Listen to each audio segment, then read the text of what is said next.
My fucking still got a force at the close. Try again. Keep saying try again.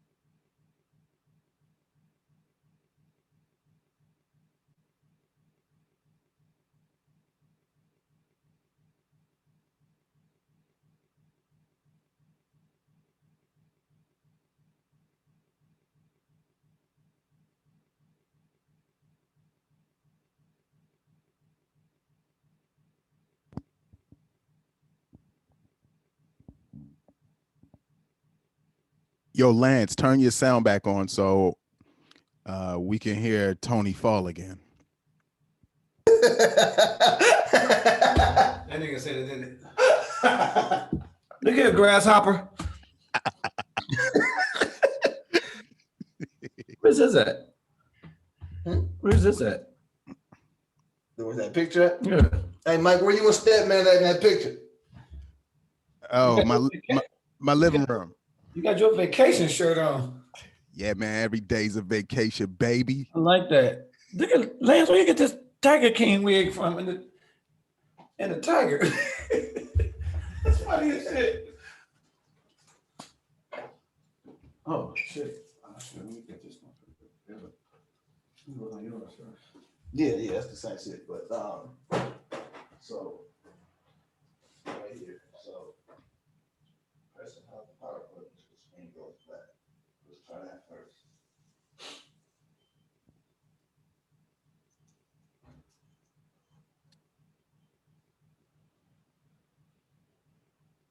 And then what? That means it off.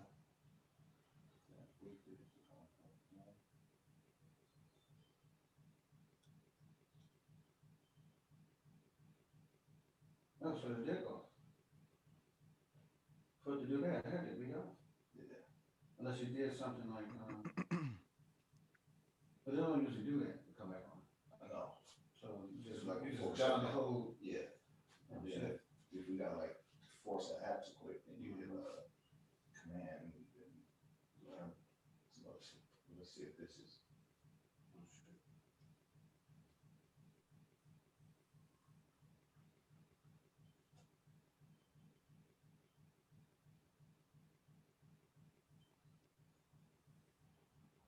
Brand new. Let me see if it cut off. Not the way we just did it. No. That's how you usually do it. Yeah, we don't. Okay. I want to go. Voila. What is this? 3:30. I got my friends is younger.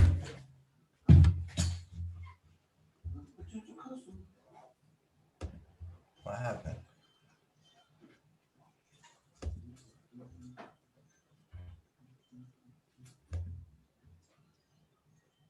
Yeah, are y'all talking? Yeah, you didn't hear none of that? The lion.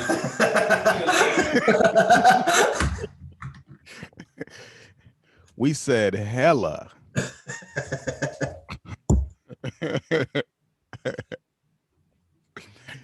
Hey, Lance, look like you put your thumb on your camera.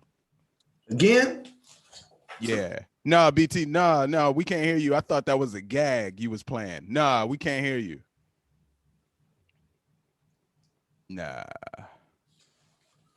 What about now, Mike? Oh man, that's crisp. Yeah. That's that 1080p right there, baby. We can't hear you, BT, unless you're joking. That's what I thought too, but I think he's serious because he done ran the joke too long. Oh, you know the messed up part about that? We hear you now.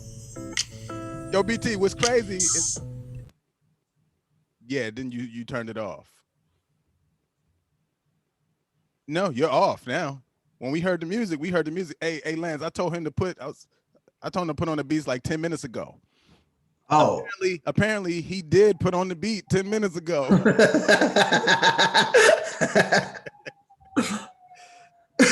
Nah, we can't hear you, man.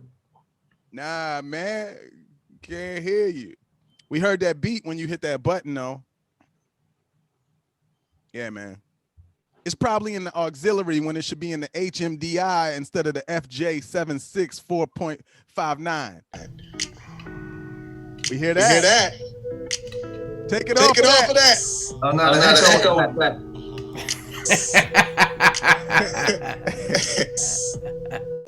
There we go. Go. Okay, wait, can you hear me now? It didn't even echo. Yeah, man. Hold on, give me 2 seconds. What the fuck? We hear you and the music. You can't hear me. We hear everything now. Oh, okay, great. Yeah, man. Oh, good. I'm glad we ain't had no technical issues, man. What's up, y'all? Yo, man, that's what I'm saying. You know, hell yeah.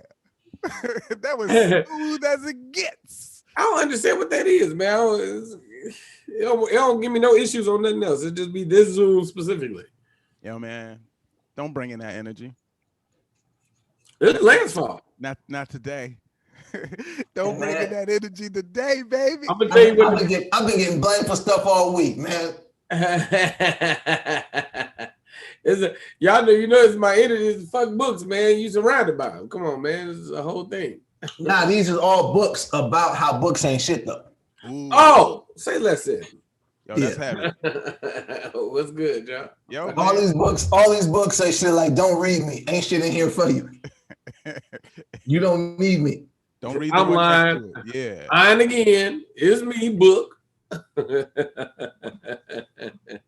I know, like, what is really going to provide, like information, and then you got to remember it and use it when it applies in life. It's just already too much. Man, you could just go live life, bro, and just take the long road. You know what I mean? Then write your own book with a bunch of bullshit in it. Nah, man, even better. Hey, just listen to random people and just go by how they feel. That's what books are. That's what books are. We just give them credit because they wrote that bullshit down. I don't give a fuck, nigga. Yo, that's true. Why they get the most credit? Because they got a spine, Right.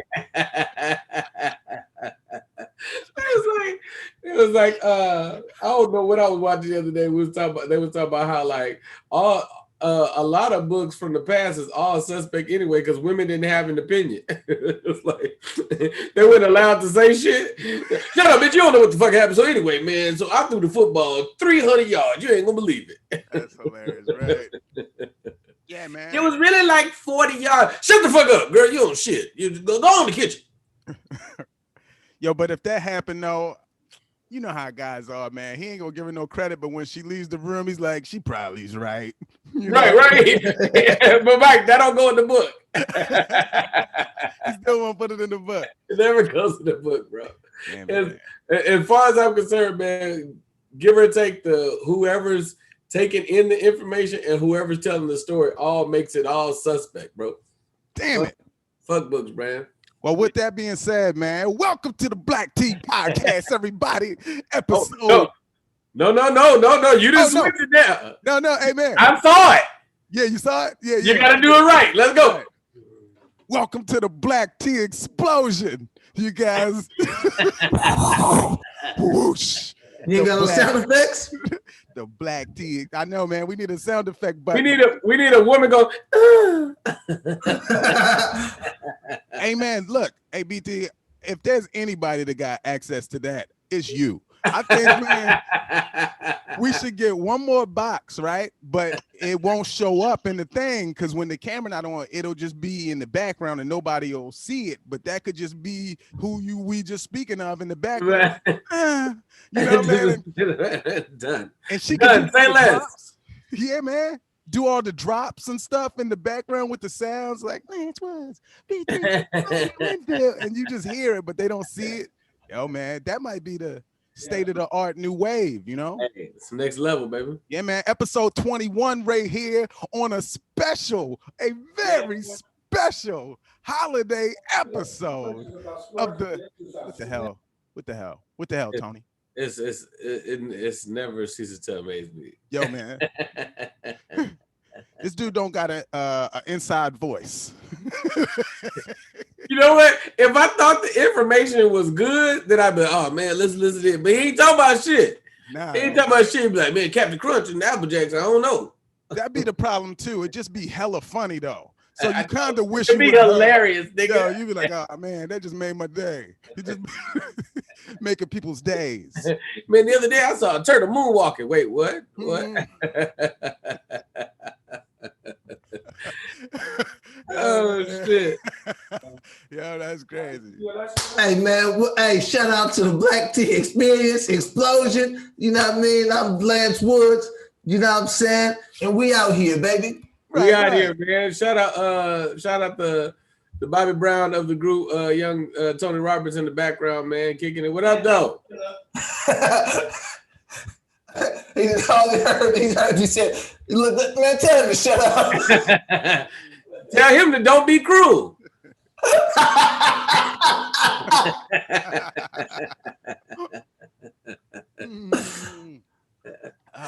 Yeah, man. Hey, but Tony, he gonna do what he do, you know.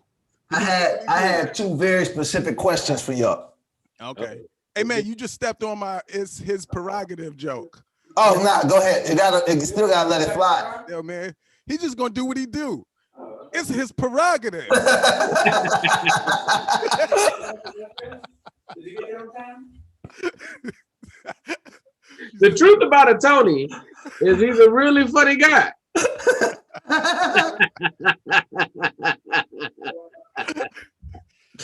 All right, come on, y'all, because I guess we're gonna have to get this right. Yeah, man. Hey, man. What's the questions, man? What's the two very specific questions for the Black Tea explosiveness? Come on, Lance. I guess you're gonna have to take control. You know what's crazy is I forgot one. Give me the other one. He'll come to you. The other one don't make sense. When- Not the first one.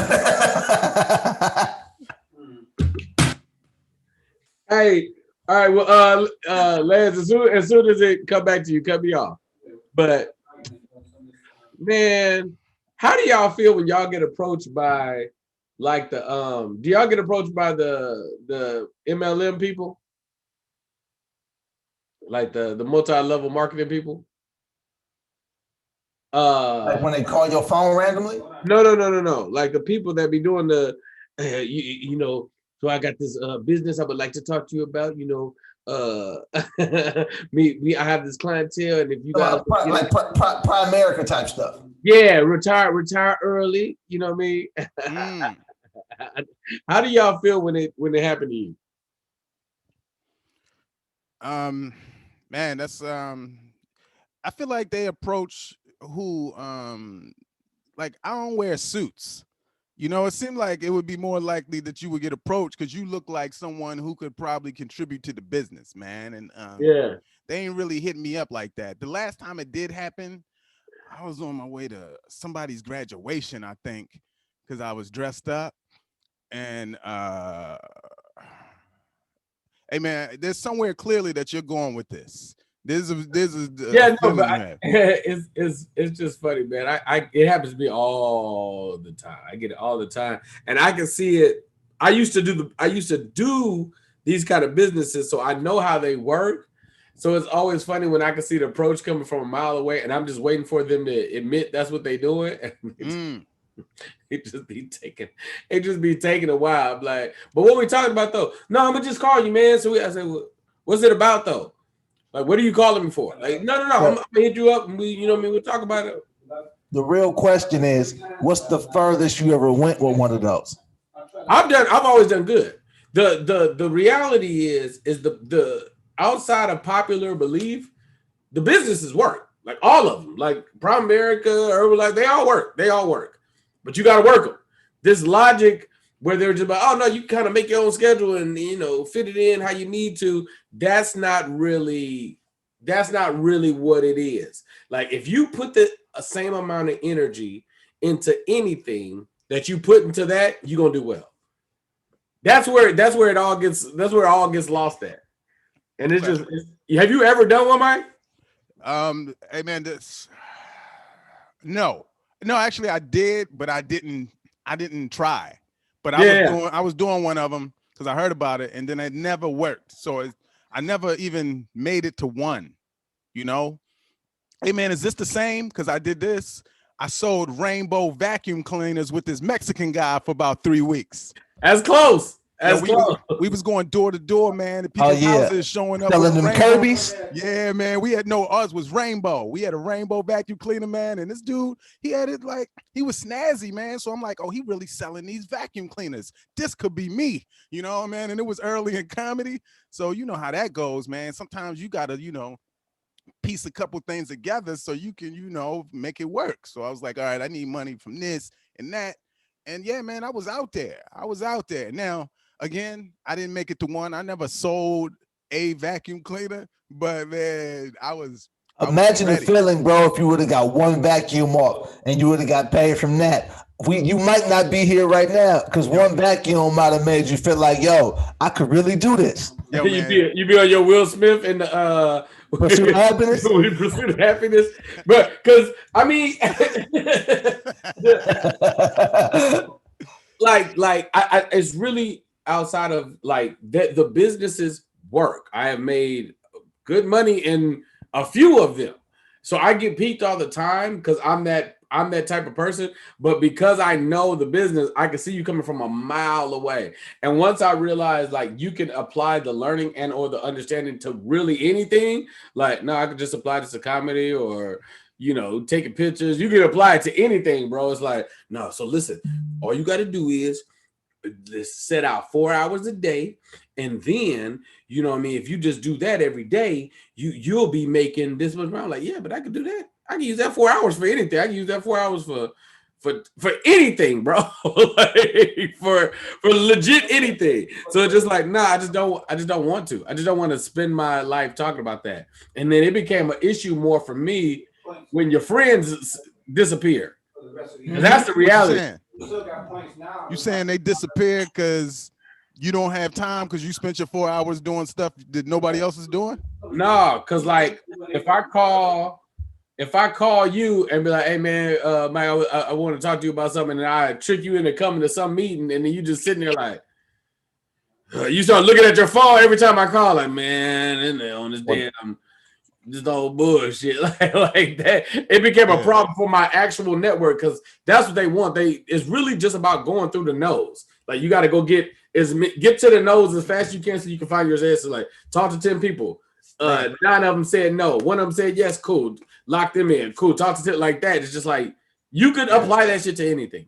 Yo, my sister-in-law was selling organo gold, which is like some coffee or some crack. So yeah, exactly that. Every time like she called, we were like, it probably has to do with some coffee sales. It's probably organo gold. Yeah, it's probably. Or Mary Kay, Tupperware. Like there's a bunch of billion-dollar businesses that have been set up on this concept. And it's more funny to me when like people that work 9 to 5s like go really hard against them because like that shit don't work. I'm like, it works. Hey man, compared to your $8 an hour, it works. Hey, can I be completely honest right now? Yeah. Not even for so much like the financial part of it, but I kind of want to sell vacuum cleaners now. Just because right now I'm Mikey Winfield, and I think people would love to buy a vacuum cleaner from Mikey Winfield. And I feel the same about drugs. You remember I was talking about selling drugs, man? I'm about to sell weed because I just think people want to buy that from Mikey Winfield. So why not bless them with the opportunity to have this experience? Because I'm all about joy in the world. And that would change people's lives, man, and give them stories. Your logo that's on the t-shirt on a dime bag is hilarious. Oh yeah, man. I already got that one in motion. We're gonna have 2 types. It's gonna be the one that make you real smiley, right? So that's gonna be the name of it. It's gonna be like smiley, and I forgot the other one, but that might be what it's about. He say he gonna put that on some Blue Magic. Yeah, man. I'm hitting these streets, man, and I'm telling you, it's for the experience I get to give people. So they can be like, yo, you know that comedian? They're like, which comedian? Here, look him up. Now my numbers is jumping because I'm selling weed in these streets. Or your weed jumping because your numbers were jumping because you Mikey Winfield. We all win. One way or another. Imagine selling weed and vacuum. So it's like, if you drop your weed, I got a vacuum for you. But the vacuum, it's like the bag on the vacuum is just like a little baggie. So what you vacuum it up is really just putting your weed back in the bag. That's crazy. Yo, that's crazy. I actually think if you got a legal weed, you should hide it in the vacuum cleaner. Nobody ever go look in there. The dogs never sniff the vacuum. Nobody's looking in there, right? Genius. Yeah, man. Why are we still sitting here? Why are we not out making this happen? I don't know. We still waiting on the 2 questions you had.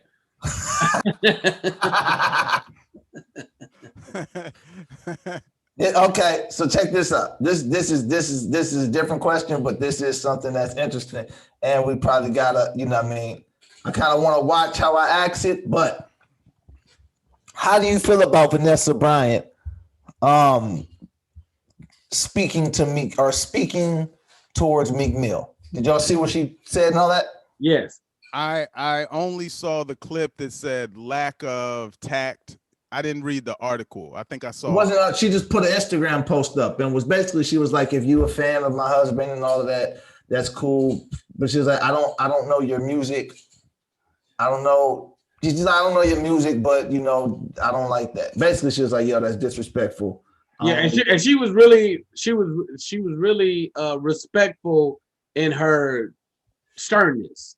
Like, she didn't say, nigga, you trash. She was just like, I'm not really like a super fan like that, but I feel like you could do better. And if you are a fan of my husband, this isn't the way you show. Yeah, let me read it because I don't like misquoting people. Yeah.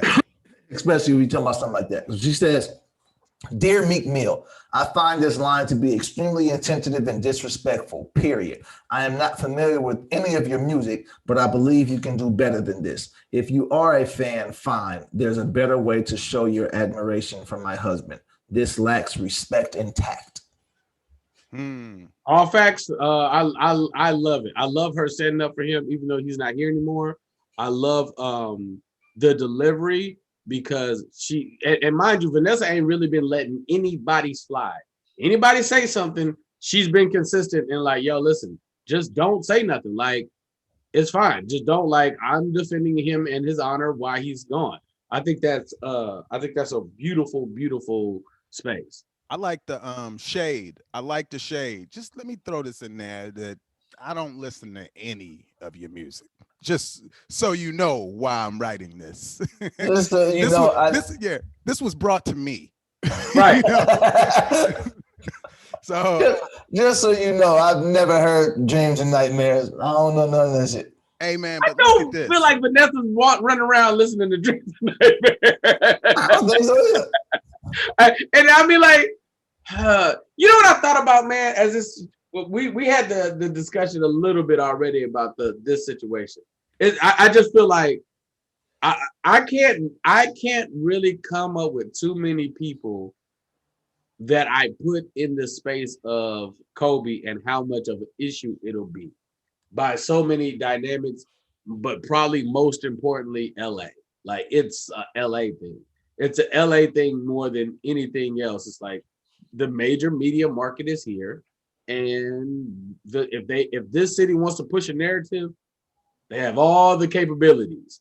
And if you're in entertainment and you're trying to do deals in this city, talking about that dude is gonna be a problem, bro. It's just like white comic, black rapper, Gail, anybody, bro. Anybody. It's Kobe, fam. It's like he's the celebrity to celebrity. It's gonna be a problem. I give her like just all the praise anyway. She's grieving. She's still grieving. I mean, it's only been barely a year. Right. You know, man. And I mean, for her to come with that level of calmness in response, I know a lot of people that probably would have just, you know, did more than that. So it's just not a good idea, bro. It's just, I really went through my mental Rolodex and trying to see who else was like kind of untouchable like that, and I was struggling to come up with somebody. Hey man, Yeah, there's a devil advocate to all of this too, man. We talking about hip hop, man. It's a lot of disrespect in hip hop, but I think we kind of talked about this too. It's still respect though. It's disrespect, and then there's respect, like lines that it was like the Kodak and Lauren London thing. It's like, come on, man.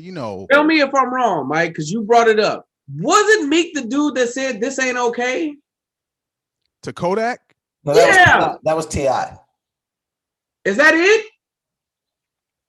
I don't know. I know. Okay, T.I. Okay, I remember that. But are we sure Meek didn't also say, "Yo, man, this ain't"?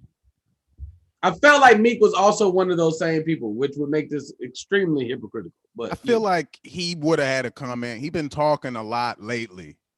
When he was on the prison reform, I was like, I like this direction.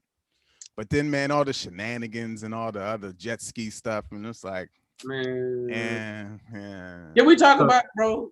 No, say what you were going to say, Lance. Why I keep going.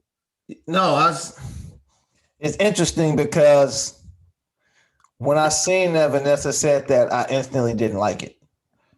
But it's not for me to like that's her family. But it's like, once again, it's hip hop, and it becomes a fine line because everybody is defending this for you. Right. It's not like the world is letting that slide. Like everybody's like, nah, bro, that shit ain't cool. But did you see his response? Yes, I seen his response after that. Did you see that, Mike? No, not after, before. His response before her. No, he's been doing a lot of subliminal tweeting, and you can make of it what you will. Right. And so I'm saying more. I think Vanessa makes the statement in the essence of like, just so we're clear on where I stand, I'm not okay with this. So it's like, if everybody's just like, oh, this it's like the person getting picked on and don't ever stand up for themselves. It's like if they had a problem with it, let them say something. It's like that's why I took it. Why she said something. So this is what Meek tweeted 11 hours ago. I apologized to her in private earlier today, not to the public. Nothing I say on my page directed to an internet viral moment or the family of a grieving woman. If you care about someone grieving, change the subject. Right. But this was after y'all niggas is sensitive and I'm gonna keep it savage. And like it was after because and you couldn't, it was hard to keep up with the timeline. What she tweeted and what he tweeted, it's not like, oh, he just taking for every Vanessa Bryant tweet, but it like you said, it was, you can make kind of it what you will. It was, I am pro creativity and artistry, and you know what I mean, especially as comics, we know you got to have free range to kind of be able to create. I get that. But is that what this? All right, here's problem number one. The song ain't out. You guys put a snippet of the song out and you chose that part of the song. Are you trying to get buzz for the song? And here's okay. There's a game being played in this game nowadays between social media that people haven't got hip to yet, where like people paying attention can see it, but like a lot of people can't see, where it's like, let me do something, draw up energy, apologize, but now I got all the energy I needed from it, right? Because now, because this happened, everybody's typing stuff about Meek Mill at Meek Mill. You're just making his Google Analytics go higher, so now he's more searchable. And if you looked up what he said on YouTube or somebody breaking it down, now his videos, it's like, you know what, bro? I've been trying not to say this, man. It just ain't enough good music out. There ain't enough very talented artists. Hey, man. Okay, look, I want to disagree. I want to say there are, but all just like talent works. We talked about this. That's not who's at the top. The greatest lyricist is probably some dude somewhere else is just working his way up. There's people that's producing at a high level. They could probably use more money to make more solid beats. Right. But it's there. It's just not at the top where we're visible. Yeah, but this the difference though with because I don't disagree with that, right? The problem is that there's no filtration process. Whack niggas used to disappear. You would fall off. You would have your couple of music and then you'd go away. Now you might have, and I'm not talking to me specifically. I'm just saying there's a lot of this. There's like you'll have whatever's going on, and then you're doing stuff just to stay in the conversation. Like, no, bro, we're on to the next shit. We're over that. But if you can keep your name popping, then you can find a check. Does that make sense? But that's what it's about, right? Look, 2021, February 23rd, the greatest day in the world for one reason. But anyway, moving forward, think about where. Happy birthday, Mike! It is a holiday. No thanks, man. Hey, man. Hey! I wasn't even talking about that right now, man. Come on, man. Birthday. Everybody in the comments. I appreciate y'all, man. Happy birthday to you. There we go. Let's mute Lance. We don't need that. Yeah, mute that. We don't need that. We could just, it's almost like you're doing it. You know what I mean? We can let him keep going. Right. Yeah, right. Good job. Oh, he's killing it. Hell yeah. Oh, man. Just bob your head like you can hear him. He had no idea. Nah, he don't. He don't at There all. it is. Right. Hell yeah. yeah. So, man, he killing it.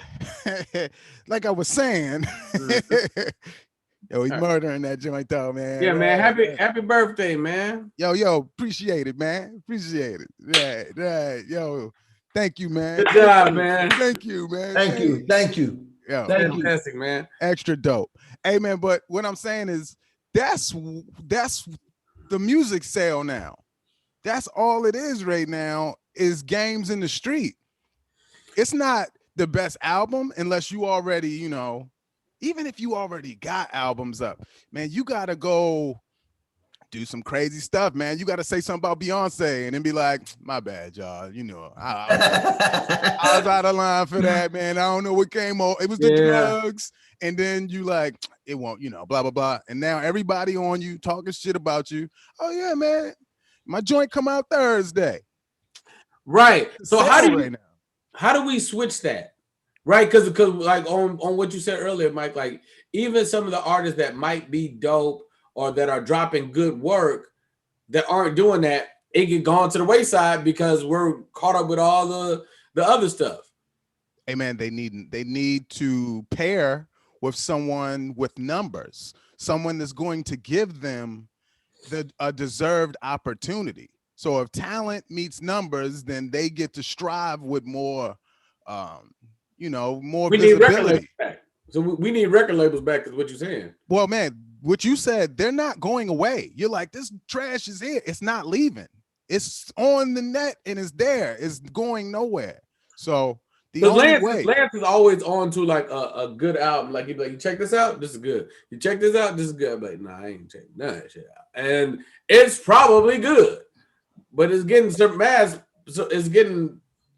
I think the way the entertainment industry is set up is just like, once again, it will relate to comedy. It's like somebody told you, like, man, no, ain't no funny comics out. I'll turn on Netflix and ain't nobody good. And you like, what? You ain't seen this dude, you ain't seen her, and she killing it, and he killing it. But it's like how it's an age thing of how certain people are still conditioned or used to hearing their music. Right? So it's like they're like, I'm not the SoundCloud listener. That's just not who I am. Right. But I know it's a lot of dope music on SoundCloud. I believe that. But so you talk to some people, they be like, bro, they'll put you on to all kind of music. And you like, oh yeah, okay. Like one of the people that I was early on as far as in California was like Griselda. Okay. And this was This was I heard them in 2016, which was early in California. Right. Like in Buffalo, I'm sure that they was already booming, but out here, that wasn't it. But one of the ways that you hear artists is through other artists you like, right? So it's like, it was a song with Conway, Benny, but Banks was on it. Gotcha. If I hear Lloyd Banks, I'm clicking it. Yeah. And I was like, oh, these dudes is nice. Like, who are they? And then you go listen to some more. You're like, oh, these dudes can rap. And then I heard them they was on Royce's the bar exam 4. And if I hear Royce, I'm clicking it. Yeah, but even then, bro, now you're on the flip side of what I was saying, right? Now we're talking about people that are dumb nice, that their moment might have passed, but they're still putting out quality work, right? So Lloyd Banks ain't on fire up in here no more, right? Like as much as we love Banks, he's still putting out good projects, he's still putting out good music, but he ain't hot no more. And part of the reason that those good projects get pushed to the wayside is because he didn't kick a teenager down a flight of stairs or whatever. Yeah, well, he actually speaks on that, and that's literally my favorite rapper. So the guy, he don't do a lot of interviews. Yeah, okay. He don't do a lot of interviews, but the ones he do, I've seen them. So like he's always talked about that stuff. He's like, even somebody like Snoop Dogg, right? Snoop finds a way to keep himself relevant, whether he's making music or not. Right. But so now, but that's part of the hustle, right? Yes.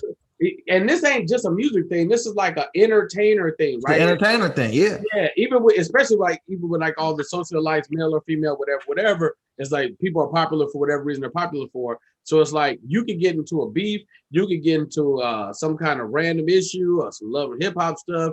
You could cause a scandal. You could just put your name in association with things or issues, and that buzz alone will have you be a talking voice on the real, like, yes. Or you know what I mean? Yes, and even so, if you talk about like Joe Budden is hotter than he's ever been as an artist right now, and we can say it's because of his podcast, but that's not the full correct answer. The correct answer is it started with Love and Hip Hop. That's fair, and the Complex show. No, Love and Hip Hop before any of that. Absolutely, it's like Joe Budden, because Joe Budden pump it up like a casual fan is gonna say Joe Budden. You talking about pump it up? But like a Budden fan is like, bro, we talking about the Mood Music series. Yeah. Like Joe Budden has music that is like, he has a core fan base of people who just want to hear his music. Yes. He's had that.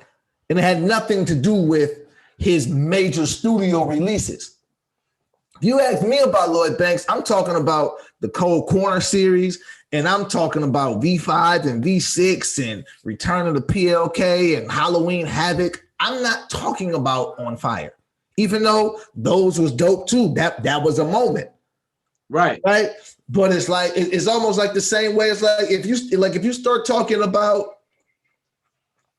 like as a comic, you start talking about man, I love BT Kingsley, and it's like, and they say some shit like some random, like I seen him in something. He's like, nah, that's not why we love BT Kingsley. You know what I mean? It's like right. He done some other things. It's like that might have been the biggest thing that brought him the most shine. Banks actually had an opportunity a few months ago. Y'all seen Rick Ross talking about Banks? No. So Rick Ross gets online and was like, basically he was like asking Banks, he's like, Lloyd Banks, you still got some money left? I give you $5,000 for something. And he was like, you know what I mean, like funny and doing that. And Banks hopped on Twitter and was like, bro, you wasting your time thinking I'm gonna engage with you with like in that kind of thing. Like that's not Like he's like basically saying, bro, I'm not like with this corny industry shit, bro. Like Yeah. go over there with that, bro. You know, Yeah. and that's because these people always remind me of one another, and now I remember my original question now. Oh, Right? And because when I'm talking about these people, they are similar to me. When I think about people like Lloyd Banks, it reminds me of people like Patrice O'Neal. Oh yeah. It's like nobody's gonna deny the talent, but niggas just don't want to play this industry game, bro. Right. Like niggas gonna do some of it, but at some point you gonna see, and then people who are in the know is gonna say stuff like, bro, he should have been. Why is he? And it's like, then you hear him talking, you say, oh, that's why. Like that. Oh, okay. Yeah. That makes sense. When I heard Banks talking about all of the stuff that he was like talking about going to like the Knicks games, he was like, bro, I'm really a Knicks fan. I don't want to go to the Knicks game and sit courtside and be a celebrity. I want to be a homeworker, throw shit at the TV. Right. Like, I don't have interest in that. I heard Patrice say the exact same thing, very, very similar about. He was like, that's how they get you in. It's like they put you courtside at the Knicks games, and then it's now they put me on the jumbotron, and now I'm waving at people, and all these celebrities coming up to me, and now I'm just holding on to. I don't want to lose my seat at the Garden. Right. So they try to get me to do what they want to do because they dangling this seat at the Garden in front of me. Yeah, because I'm liable to do anything that's not paused out for some Lakers tickets. I ain't gonna hold. Like imagine, bro, you sitting courtside, you sitting next to Denzel every game at the Laker game, and Or LeVar. Hey, bro, and I've sat courtside at many of NBA games. I understand the intoxication. Like, I understand once you're there and you like, bro, I can't go back up there. Like right.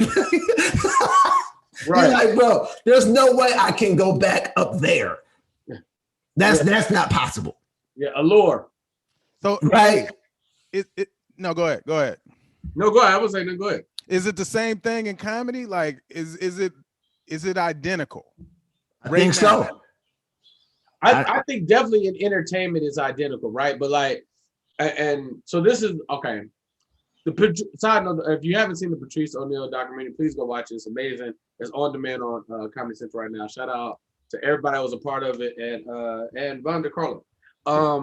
So one of the things that I noticed is like really interesting is like, all right, so when they were talking about like how he would deal with the PA or the assistant or so on and so forth. Right. We are as creatives, right? I always go back to this perspective. When you watch a movie and the movie goes off, there's hella names, right? And you don't technically know what every person does. You just know for whatever reason they did enough stuff to be on this movie, right? To be at the end. Unit supervisor, like, yeah. When you allow a person to do what they want to do and they excel at it, that's when you might get the best version of what you're trying to do. Like something that was really telling about the Patrice thing when him and the manager worked it out to do Elephant in the Room, and at the end of it, he's like, "Hey man, good job! Like you did exactly. This is beautiful, right?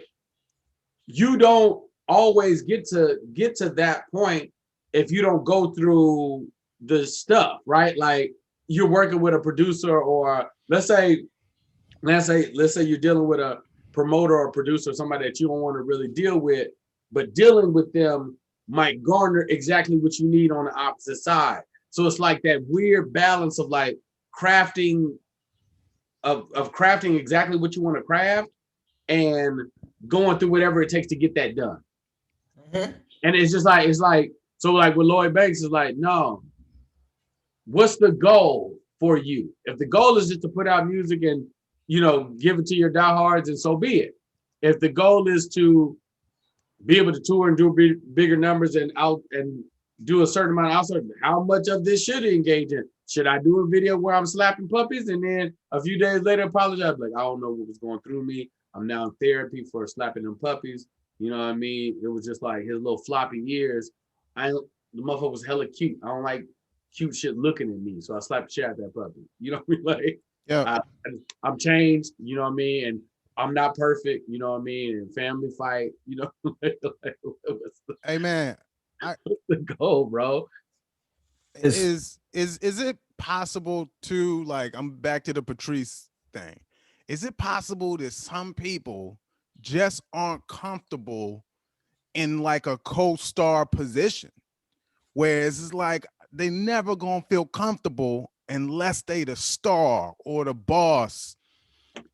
Just knowing when you're not, sometimes they put a muzzle on your ability to shine. You know? Agree. So Yeah. it's kind of like, yo, if I'm not the star, you know, man, I'm probably just gonna make a lot of noise because it's where I feel I should be. But okay, so Mikey, let's say you're not the star, but I'm not the star either. I'm just the producer, right? Like I'm craft services, and I don't know. I'm not talking about Patrice specifically. I'm saying the people that make that aspect weird, because like when you hear of the hugest star that we hold in the highest regard, there's normally an essence of like, no, we love them. Like when they're on set, it's a good time. Like that's the other side of it, is like people don't want to be around people they don't want to be around. Yes. Yeah. So okay, let me try to back in or back out and reapproach it. This is the question. It's a simple question. What was your takeaway from watching the Patrice O'Neal documentary? Oh, first of all, I love what, huh? Yes, Lord. I love. First of all, I loved it. I thought it was great. I thought I showed a beautiful. I love that it showed him as a whole person. I showed it as much as like it was like, oh no, he was one of the greatest comedy. I love that it was also like he wasn't really like he was a great person, but not like this lovable guy that was like all friendly and like, no man, and fake humble, and she was like, no man, I'm the best. Like I love that. I'm pro not falsifying that kind of world. But I think it's really interesting that he didn't. I don't know if he's not here to see where we are now in the essence of creating your own. Right? Like he has started down that path, and we might be looking at the Patrice O'Neal web series like we looked at Awkward Black Girl into Insecure, or in a podcast that turns into 5150. We might have seen that happen had he been here to fully, you know what I mean, be here for the whole moment. So that was my favorite thing. Mm-hmm. At some point in time, he was like, fuck it, I'll do it by myself. And then he was just like fully able to just create. Hey man, I got a couple takeaways. One is, if you're great and you know you're great, that doesn't mean you don't need a team that you can trust. Because our favorite joke is not always the audience's favorite joke, is one thing. Everybody that spoke about him knew he was the greatest talented, but it was still like they knew that and he wasn't getting opportunities. So ABT, this was one of your lines a long time ago, was like, don't underestimate where not being an asshole can get you. You know, so that hindered situations, man. And there's one last thing, was that he stayed himself the whole time. And if he was alive, he would be great, because I didn't know this, that he passed away the same year as his special. And his special was on the way up. Yeah. It was respected. So, man, he was kind of on the next list, and he never changed. Right. He stayed himself the whole time, but life took him. So it's just what it is, man. What was your takeaway? I had so many, but that's the thing. He took that long road. see, the thing that was so interesting about Patrice was I was glad that they highlighted the Malcolm XXL joke in particular, is because like I used to watch a lot of like or listen to or watch a lot of like Patrice on like Tough Crowd and like Opie and Anthony. Right. Those are amazing still. Yeah. And he would just talk and talk and talk and talk. And even if you don't agree with him, it's like, I mean, that's a fair perspective. Right. Feel how you want to feel, but that's a very fair perspective to have in that situation. Now, because when the Malcolm XXL joke was one in particular, because he would talk about how he was like, I could have been more famous and bigger, but I'm not willing to be the goofy fat dude. Yeah. I'm not willing to be the big dumb fat guy. Because he's apparently he's had the situation where they tried to make him the big dumb fat guy. Yes. He's like, nah. I'd rather not. It's like somebody calling you and asking you to be the like somebody posted it the other day. I think it was T Murph was like, hey, all rappers on the come up. Yes, I'm funny, but you can't call me to be in your video and be the lame nigga. like I'm good. A hard pass. Yeah. For me, that don't work. For somebody else that they don't care about this stuff, then it's on like it's whatever. But absolutely, I agree. Yeah. And it's like that's something that's people don't pay attention to, but I heard Denzel say it. Denzel was talking about I think we talked about it on here a few times, but when they asked him to play a slave early in his career, he said no. He's like, because once I'm a slave in the movie, now y'all could just keep casting me as a slave. What was he in Glory? He also, I don't know what he was in Glory. I know that tear. I just remember that tear. It looked like a slave tear. That's why I asked, because I don't know. Hey man, but the tear looks slavish. It had a little bit of slave. Hey man, Denzel also said early in his career, I don't know if he did it later, but he wouldn't kiss a white woman just because of his fan base that he had. And he was like, that was himself turning his back on his black women fans, and he didn't want to do that and pretty much lose them. This just in Hollywood. BT Kingsley will absolutely kiss a white woman, but only if I'm playing the slave. Hey man, that's a cool man. The title of the movie could be The Other Slave instead of The Other Man. You know, imagine a movie with just a smooth ass slave that they just be like, he be fucking all the white bitches.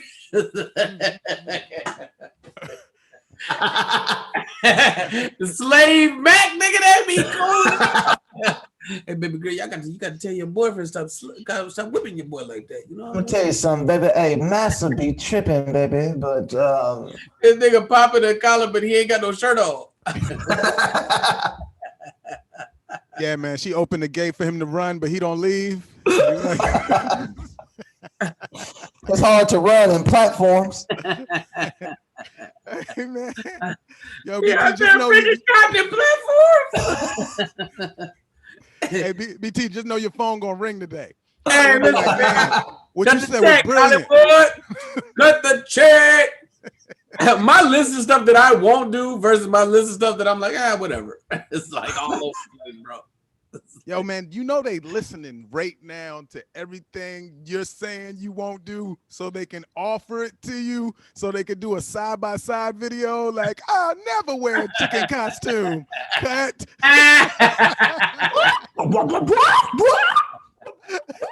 Yo, man, they doing it as we speak. Believe me. And man, I'm not even joking, man, because these words is radiating and they being heard more than you think.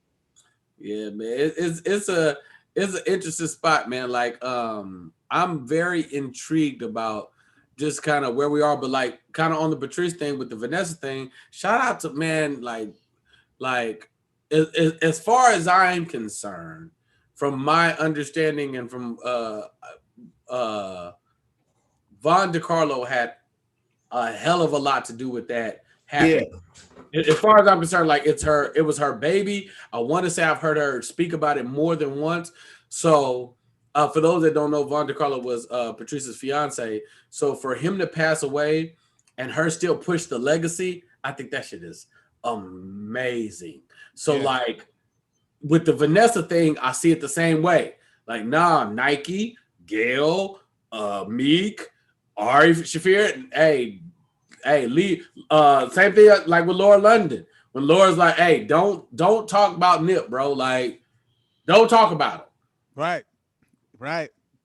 Yeah, man, that's tough too, man. But it's funny too. We were kind of went to this off camera, man, but about stuff like what she has to deal with just being who she is, like trying to move on in life. Oh, everybody's not gonna support her moving on just because they fucks with Patrice so hard. Like, how they fuck with Patrice, or like, how Laura's like, it's go if you were with a legend and what you have to deal with after the fact. Oh yeah. Because I remember what happened when they put that rumor out 2 weeks ago that Lauren London was pregnant. Oh, see? It was going crazy on Twitter for a whole day. She had to get on Twitter and she was like, "I'm not pregnant." Like, but y'all need to chill. Yo, that's crazy that she even had to respond. Like, she literally had to be like, "Damn, I can't even like chill today. Have my coffee. Look, y'all, it ain't happening." You know. And you know what's crazy is you can't even like when the nonsense happened, right, or the misstep happens, you can't apologize immediately. You got to let it bubble to its peak and then apologize, because if you apologize immediately, it'll go under the radar.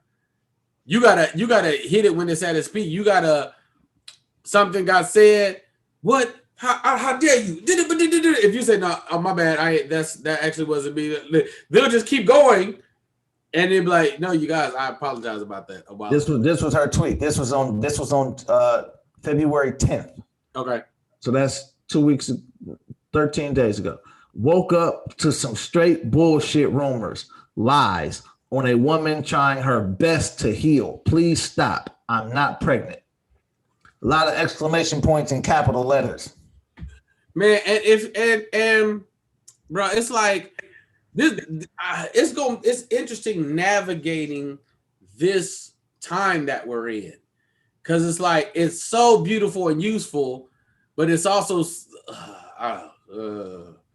toxic. I fucking hate that word, bro. I hate that word, nigga. I hate that word so much, fam. But it's also so toxic. So it's like, we're in the beginning of it. We're still in the beginning stages of like knowing how to navigate this. So it's like, it's gonna be interesting how it all plays out. Man, you know, as comedians, we can y'all hear me? Yeah. Very well. Cool. Hey man, cool.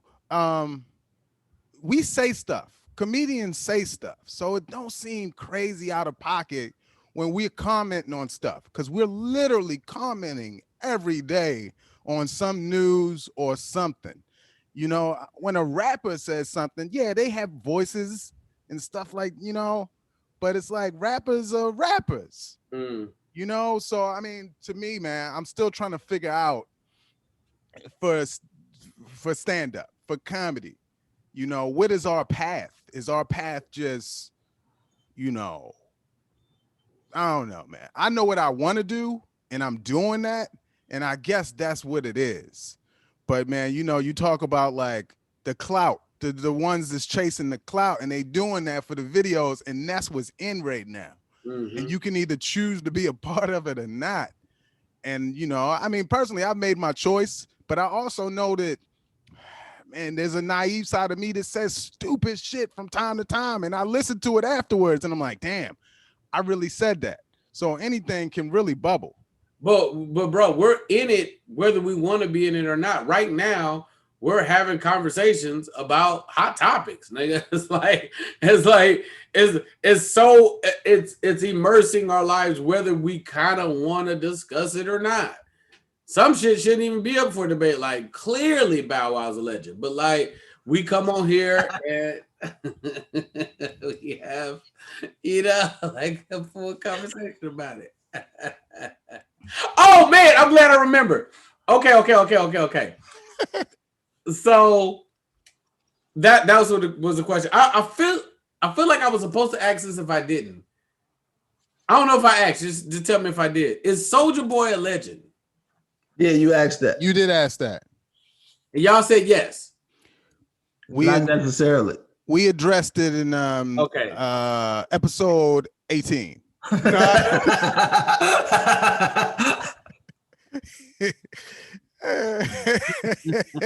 Hey, BT, let me tell you the funniest thing about that conversation. I had people hitting me up that I didn't even know were listening. It was like, why is BT talking about Lil Bow Wow? Like,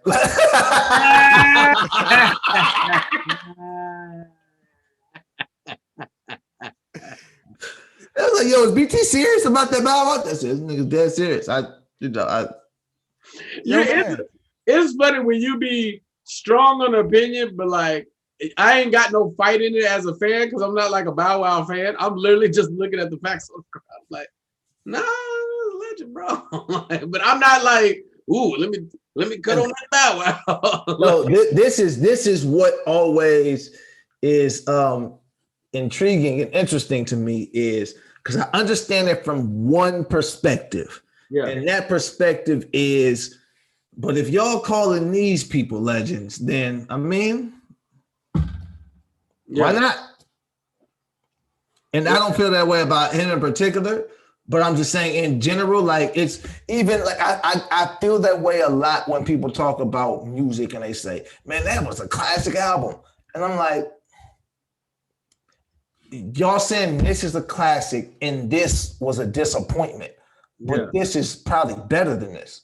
Right. So how do we gauge this here? Right. Hey man, look, the word gets thrown around. Legend and classic gets thrown around. But man, it feels like bottom line, and I'm gonna talk over the bottom line, but bottom line is art is subjective.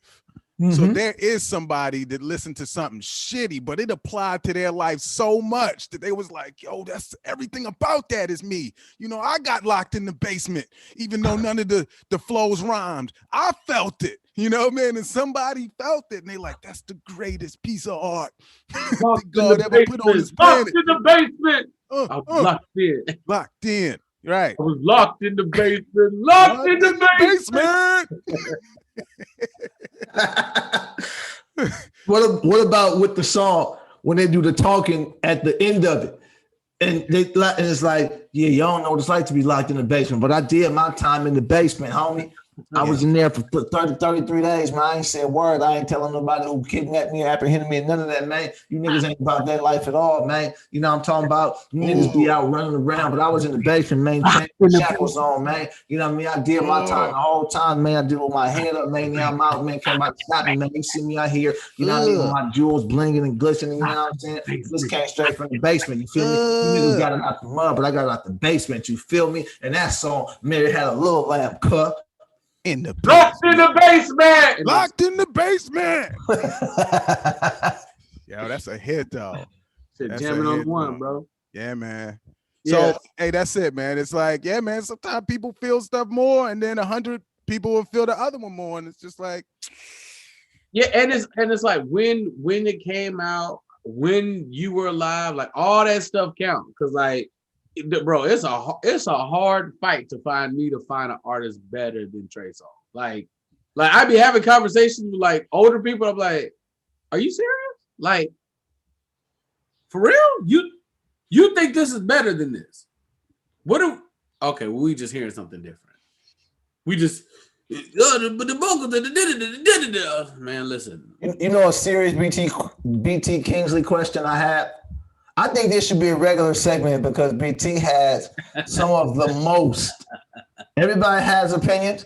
BT has some of the most original illogical opinions. And when I say illogical, they make perfect sense. They're logical to him. But I'm saying in the stratosphere of popular thinking, they don't make sense to no one else. But that's great. This is my question, BT. Who is your favorite artist before your time? I mean, it's easy to go Mike or. I feel like Mike is your time though. I don't feel Mike's like kind of everybody's time. Right. I guess I could go Sade. Sade. Sade, Anita Baker. We love Sade and Anita Baker. So I hear cuts from a few people like the Whispers. No, that Isley Brothers. I hear some stuff in there. I hear some things. I'm like, oh yeah, this is. Yo, the funny thing is, recently I started fucking with Slave. Recently, I was like, oh yeah. Okay, let me try to react this question because this is hilarious. This may only be entertaining to me, and if it's not entertaining to y'all, I apologize, people. But for me, this is high quality entertainment because I know him. Like this is what makes it so funny. I mean, there's a few tracks. They got like 4 or 5 a piece. They got about 2 or 3 that's jamming. Yeah, they got a few jams, bro. Now, Lance, here's the problem, bro. It's something very simple. It's something really, really simple that ain't even really all that complex. Something really, really simple. Bass. Okay. I like bass. So like production wise, if the songs back in the day didn't really have no bass line, like there wasn't hard hitting drums.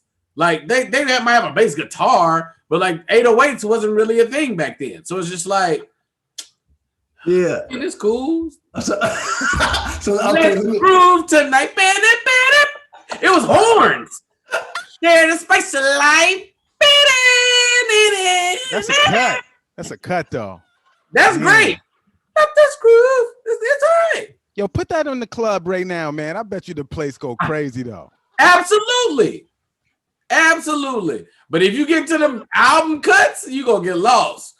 You better say, for a while, if you want my love. You got to stay there. You can't go to the B side of that album. Ain't nobody checking for that, bro. Hey, but look though, man, you put that song on in the club, man. I think everybody look at each other first, and then they just go, man. I think they're like, is this shit really playing right now?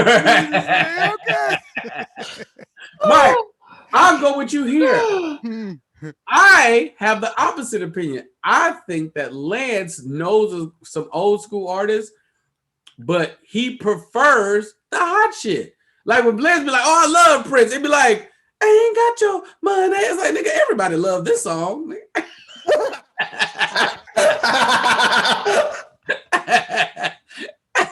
Everybody love that one, nigga.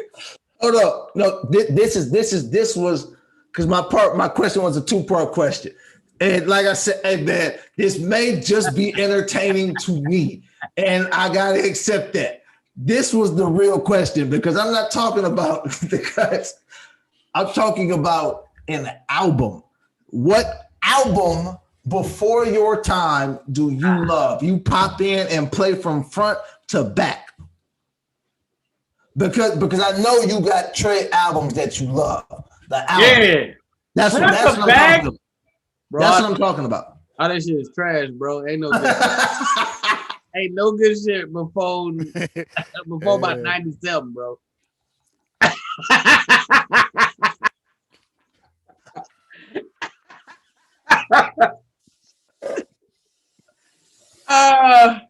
You talking about a full album, non-hip hop?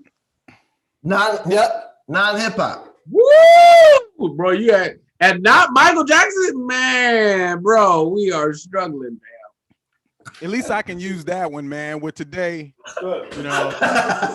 Yep. No Michael Jackson. Man. And okay. What Michael Jackson album would you say? Scream is a maybe.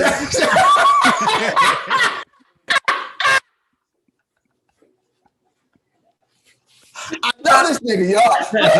Hey, Michael Jackson is easy. I would go off the wall. I actually like off the wall. Okay, so with Off the Wall, with you saying that, I need you to name the songs. Back to back?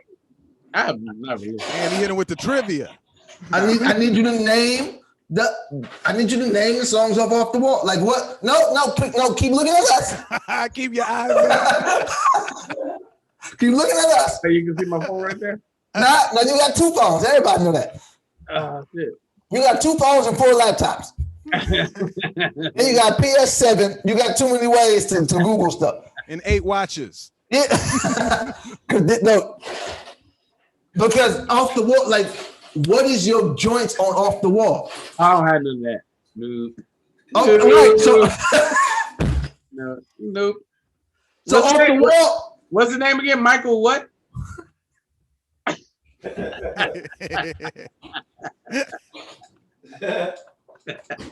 Yo, BT is damn near millennial. Like when it comes to music, what they call them, Gen X, Gen Z. That's us, man. You know, because I'm 26. So yeah, man.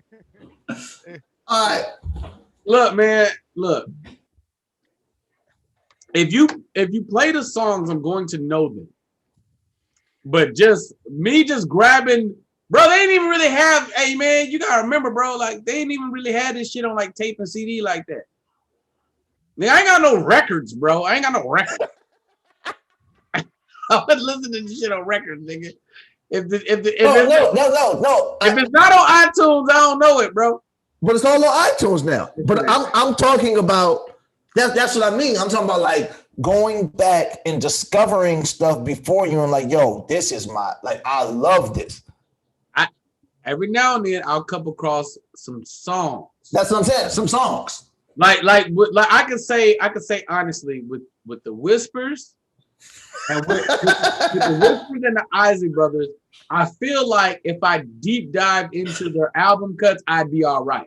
Just because of the songs I know and the tone that is there. Because Isley Brothers and the Whispers tend to be in that a more freakier tone. I'm like, yeah, this is my shit. So I feel like if I deep dive, I'd be fine. But you start like Stevie Wonder, nah, bro. You get the fuck out of here, bro. All that look, get that shit, nigga. No. Key to the album of the life, what, nigga? Songs in the key of life. Get that shit the fuck out of here. That's some hitters on there, man. That shit. Yo, I like My Share Mirror more. Listen, I don't like ballads, bro. It's gonna be hard to get me to like old shit, but I don't like ballads. So all this photo, there it is, nigga, album cut, nigga, you can't hold me back, bro. Okay. Old school group, before my time, album is amazing. Okay. 5 Heartbeats, let's fucking go. Let's fucking go.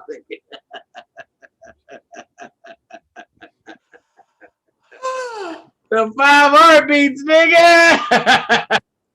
Hey.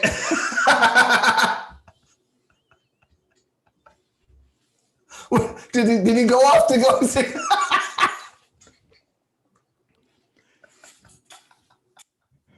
He's doing the moves. That's funny.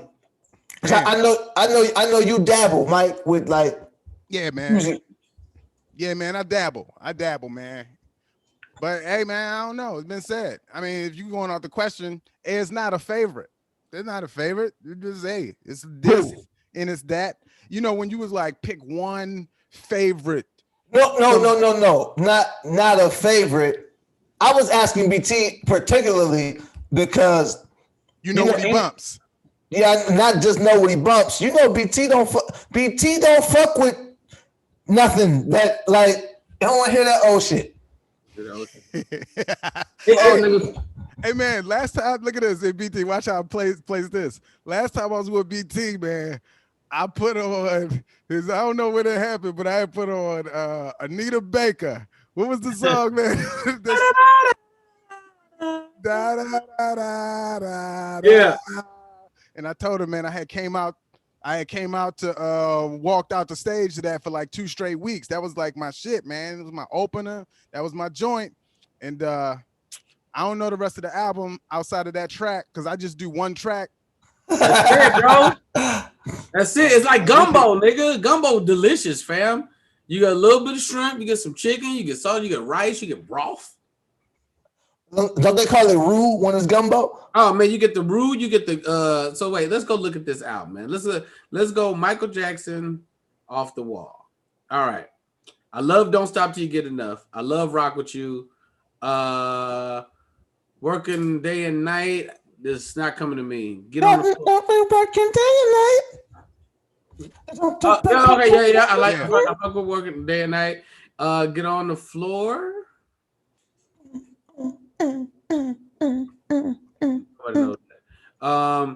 Off the Wall.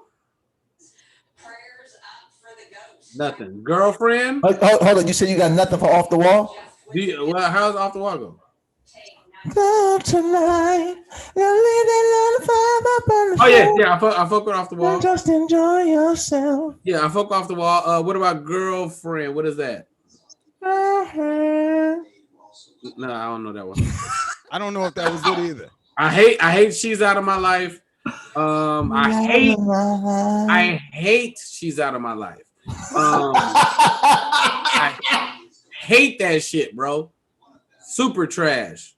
Worst shit I ever heard.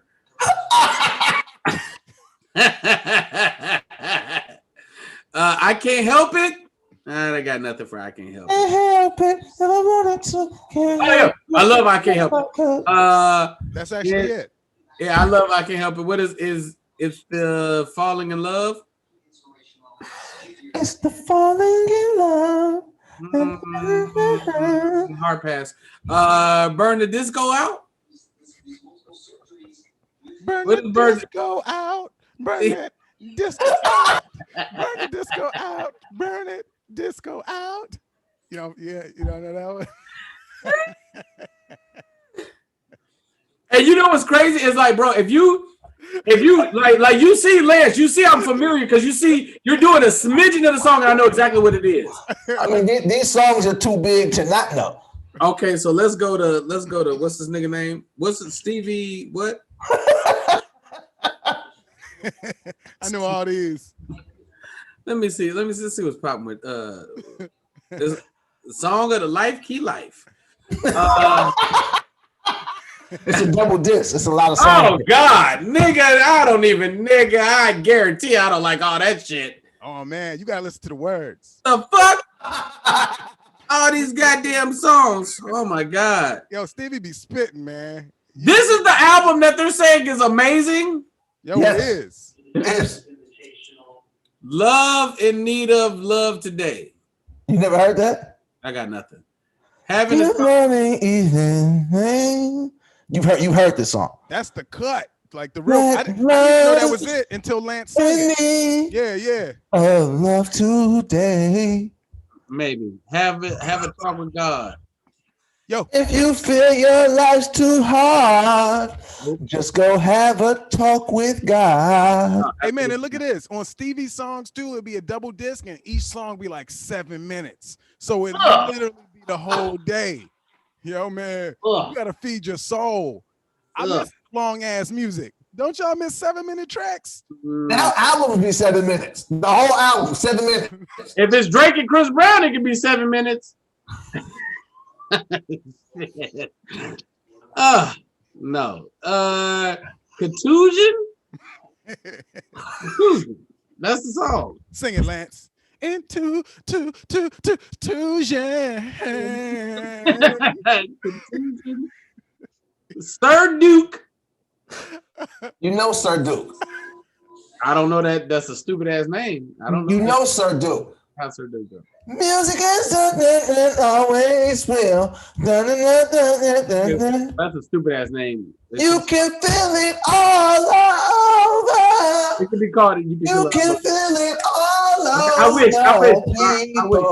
I wish. That's the cut, man. Thank you, Lance. I only sing the ones we all don't know. I wish. Lance, what's a classic album? Because right now you don't even know all these songs. I do. I mean, I know. I would. Look who don't know the song. Oh, music aficionado. No. First of all, I'm definitely not that. I got friends who are that. I'm not that at all. There's just some albums, like that's one of them. Like Marvin Gaye. What's the name again?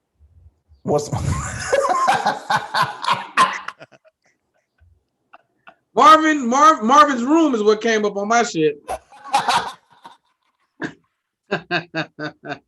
Marvin's Room was one of the worst songs in the history of music. Absolutely agree. Just the lamest, weirdest. Yeah. I don't. What's the history on that song though?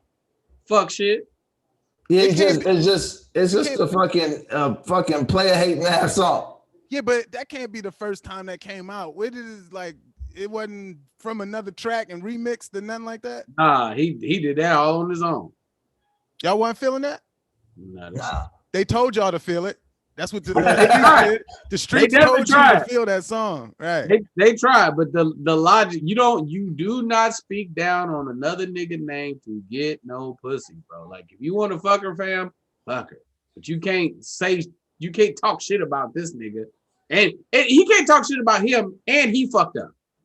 It's just the logic is all backwards, nigga. If you lose your girl, all real niggas know you apologize.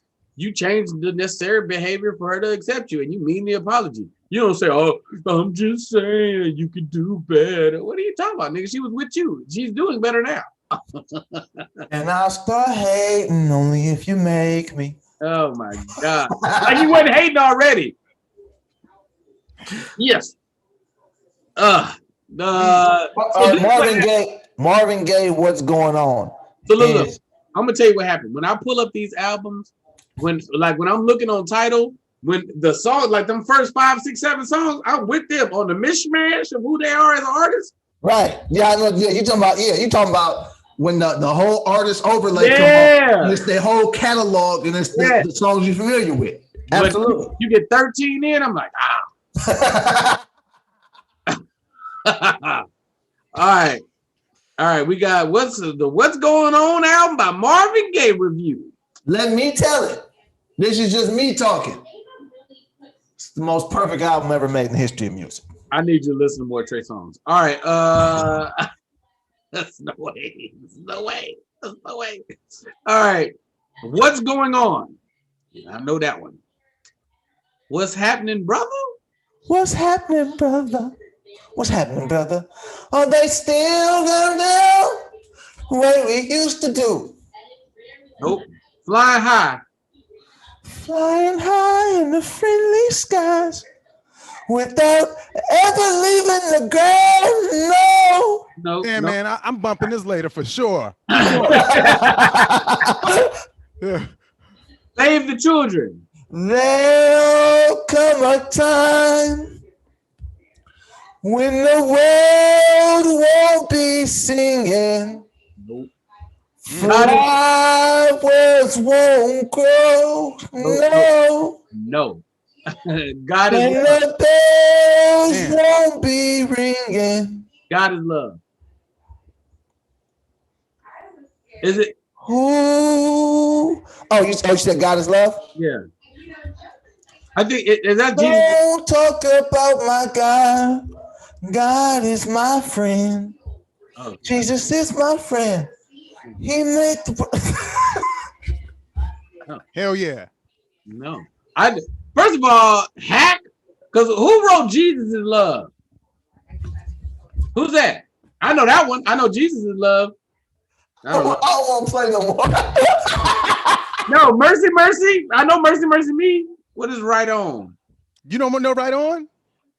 No. You don't know right on. Mike, how right on? Right on, cause it can be wrong, but we're right on. You could be wrong, but we're right on. Wole hole. What is wole hole? Holy, holy. Oh That's the God. cut.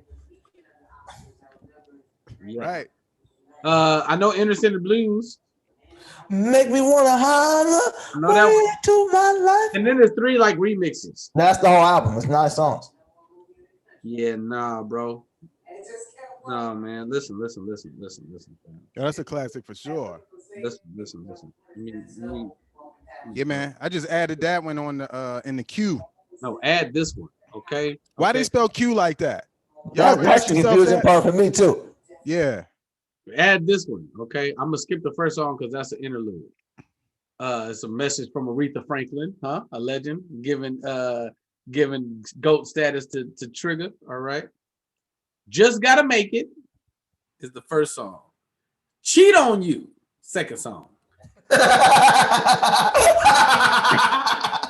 on you, not you cheat on me. Cheat on you. Oh, Just Gotta Make It is about being an artist trying to make it. Cheat on You, we get it. Wait, you know what the next song is, Lance? What happens after you fuck? Nigga, I gotta go.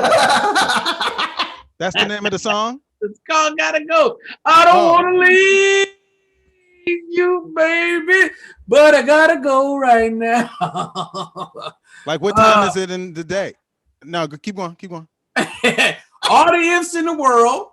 You're behind, and it's absolutely about a woman's ass. Shout out, I want you so bad.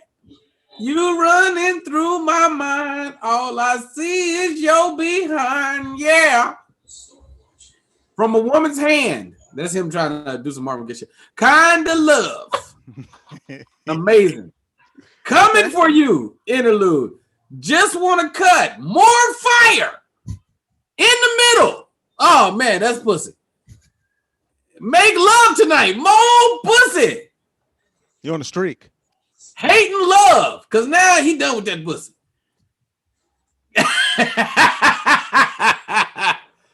Yeah, man. Hey, man. Yeah. Straight, bro. Okay, I got a question for you, BT. Because there's a happy medium here, Okay. and it's Usher. Usher's amazing. I know that you think Usher's amazing. We all think Usher's you like. I agree. Usher? I agree. Okay. Where do you put Usher in relation to Trey Songz? Okay. If you're asking me what I want to listen to, That's what I'm talking about. I don't talk about public perception. I don't care about record sales. I don't care about. I'm talking about the music that you like. Right. Look, it's Trey. Easily Trey. For Usher has a deep catalog. Usher is definitely a better performer, definitely a better artist, and it's close. It's not like leaps and bounds. But let me tell you the thing with Trey. Trey is a real nigga, bro. He at no point in time does he ever compromise that musically. He's never placating to women's feelings. He's just speaking his truth, like at all times. And I identify with it way too often. It's like, I get it, bro. Like the verbiage and the syntax be too specific for me to not fuck with it. Usher does it often. He does it often, especially with JD on the pen, because JD don't really write. He don't write like, I don't like ballads, bro. I don't like ballads. So it's like, so Usher knows. Usher has great tempo. Usher has great tone. Usher has great music, but Usher lose me sometimes just taking risks with other producers, where I feel like Trey is more hands-on with the music. Like, I don't know if Trey's doing his own writing, but I know Usher ain't doing all his own writing. So it's like, I'll listen to 8701 and be like a couple songs like, I don't need that. I don't need that. This I love. I don't need that. I don't need that. This is great. I like, but I don't. But with Trey, that'll never happen, bro. Yo, I be is it safer to say that Usher is closer to, like, let's just say a Stevie Wonder, where he's speaking more in generalities about love and relationships, whereas the Trey speaks closer to your heart, more specifically, and that is Trey's probably it. 1000%. Trey's a good nigga, but he's in the streets, bro. Like there was a moment where Trey tried to like when he was in love and he wrote the album. That shit was super trash, nigga. I was like, it's the album before the Trigger album. I was like, what are we doing, Trey? Like he was all love and shit. I'm like, Trey, what we doing, bro? What we doing? What we doing? This is not what we here for. Next album, he switched it up, baby. This might sound rude. He switched it the next. I'm taking, but I want you. And the next album, bro. I was like, yes, nigga. He's back. So I don't know, man. But it ain't just like the old school group Boys to Men. No, nigga, I don't like ballads, bro. You get to. Okay, with that, where are you on R. Kelly? R. Kelly was so good behind the pen that he would take creative liberties of just doing shit and writing shit that would sometimes be a reach. Girl, you're just like my headphones all in my ear. It's like, all right. Hey man, look, I can appreciate those liberties, man, because that be that creative shit, man. That be that unrelatable, out the box stuff. And I mean, he clearly out the box, you know. You know what it is though, Mike? It's like when I hear artists like searching sometimes, like Ludacris, I realized did it a lot. And I realized like when I started having like a disdain for Ludacris, I couldn't figure out why, because I love the nigga so much. I'm like, I love Ludacris, but why don't he have no amazing albums? Oh yeah, Cry Baby Go Home. It's just like you're reaching, bro. Like you're reaching. You're trying to hit the energy of move, bitch, get out of the way with Cry Baby Go Home. I'm like, what, nigga? And Kells would do that sometimes. And then the shit that I love from Kells the most is all tainted now. Because all his bitches have Borettes. It's just like, yeah, I really just I wanna because R. Kelly's one of those people. I was never like a real fan of R. Kelly's music, and there's nothing to do with whatever is going on with him, the allegations or whatever you call those. I just, for what you're talking about, like the reaches, like so I can see the brilliance. Like trapped in the closet, I can see the brilliance. Yeah, but in the first five, exactly. Once we was episode 75, it's like, bro, what? And he can still do it. It's like, but we don't need reaching.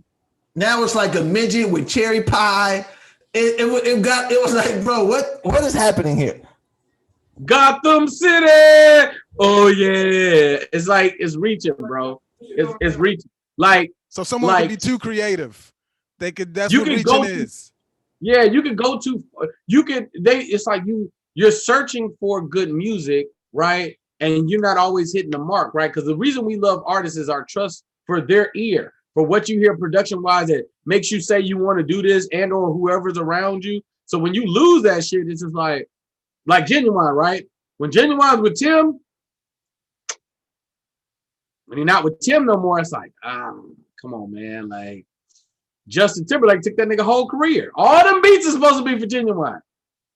All them supposed to be for Genuine. For whatever reason, him and it wasn't working out. And after that second album, it just ain't as much Tim. And it's just like, I mean, this is good, but like bass, right? But like even back to what did you just say, Lance? Even back to perfect example. This nigga Trey has a song called Yes, No, Maybe, where he's arguing with her answering machine. Because niggas have been in love and did that and be nigga cussing her out, and then the next message is, you know what, I was tripping. Fucking bitch. You know what? My bad. I'm doing a lot. Ignore that last message. Like, nah, nigga, like, don't nobody be doing this. It's literally the whole hook is him screaming. He's like, fuck that, you can stay wherever you at. I'm sorry for talking crazy. Like, this is the best shit I've heard in my life, bro. I'm like, this nigga makes sense to me, fam. I don't know, man. Too close, man. So, who's your favorite artist, Mike? Before your time. Before your time. Outside of Wayne. No, before your time. Hey man, but you know it's established that I'm 26, man. So like Michael Jackson would qualify for me. We all go to Michael Jackson. You know, growing up in growing up in the 90s and the 2000s like I did. But hey man, I said it already. It's like, man, they scattered around. Favorite? Man.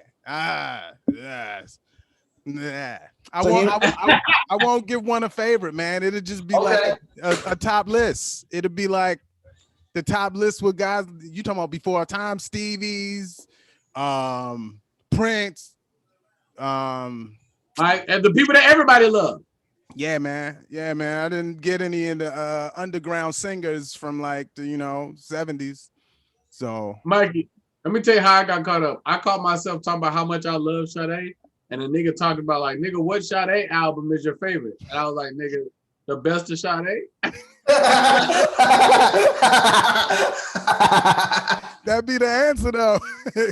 Hey. Yeah, man. You want me to go in the deep B side of an album, bro? It's gonna be hard. It's gonna be hard. Like Silk. That's I was definitely fucking when that came out. So it's just like, I don't know, man. Lance? Who is yours? Prince. Yeah, hey man, who did No Diggity? Who produced That's it? Blackstreet. Oh yeah, man. They had, that was a good album. That's a great album. That album's great. Yeah. That one. Yeah, but so you got this was so my whole childhood, all of that, I'd listened to no R&B. Hold on, where's the none? No R&B, no singing. I don't want to hear that shit. Never, ever. Hold on, BT, look in the camera.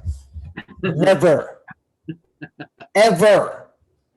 I never heard none of that shit. I never was listening to so all of the 90s R&B that everybody loved, I never heard it. Ever. Now, my brother, all he listened to was R&B. Right. All I listened to was rap. Got you. So and he's 3 years older than me, which is not significant now, but it is when you 14. When you 12, it's a big difference because he can actually get money and have that, like he can get the stuff he wants. So he always collected music, but it was never the music I wanted to hear. Sorry, man. I'm sorry. My mic was off. It would be 11 because it's 3 years. You guys said it was 3 years. He was 14. So you would be 11. That's what I said? I said something different? Yeah, you said you was 12 when he was 14. Oh, well, it depends on what month it was because the birthdays. Okay, man. I'm sorry. I know I'm interrupting a great point right now. That was getting to me, man. I was just in my head. all them goddamn books now. One of them got no math in it.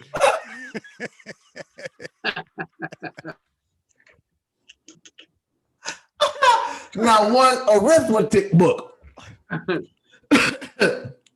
But so the only rap albums that he would have, no, this is no exaggeration, was Missy Elliott. Hilarious. And or albums that had Aaliyah on them. Gotcha. Because Aaliyah was his favorite artist.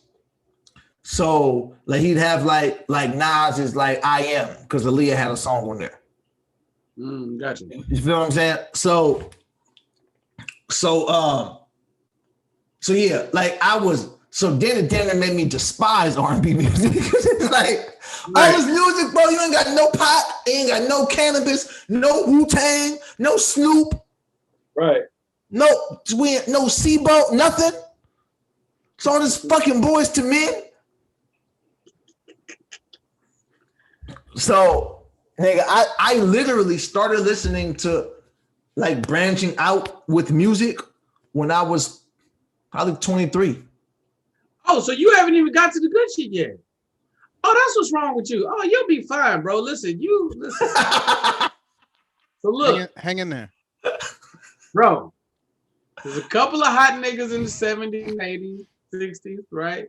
Marvin Gaye, Stevie, Prince Mike, right? Then there's this thing that happened called 90s R&B where they took all them songs and fixed them motherfuckers, right? They took all that bullshit and did it right. They put this fucking bass line under that shit and everything, because 90s R&B, it's gonna be hard to convince me that there's a period of R&B better than 90s. And 90s R&B is fucking phenomenal, bro. It's like, whoo! It's like really chuck full of that shit. So then once it starts to bleed into the early 2000s, it's like, nah, this is really still high quality. So like from 90 to about 08, woo! Okay, so when you say 90s R&B, so because I want to make sure we're talking about who this is, like New Edition? No, New Edition is late 80s. Late 80s, right? Yeah, so I'm talking Total, I'm talking Jodeci, I'm talking Silk. Even Troop is like late 80s. What about SWV? SWV, Damn. Mary J. Blige, Damn. R. Kelly, Usher, like Lawrence 112. Yeah, 112, Jagged Edge. That's the time. That's okay. Yeah, I ain't never heard none of that shit. Yeah. Other than I've heard R. Kelly, I've heard Mary J, and I've heard Usher. I've never heard Total. Like a Total album, like TLC. I ain't never heard that shit. TLC has to do with the red. TLC. You never heard no 112, bro? Like an album? No. Yo, Cupid is the cut. I heard Cupid. Everybody heard Cupid. I'm a player. Never heard it. I heard Too Shorts. I'm a player. Nah, this you haven't heard 112's oh man, it was like wanna be a player.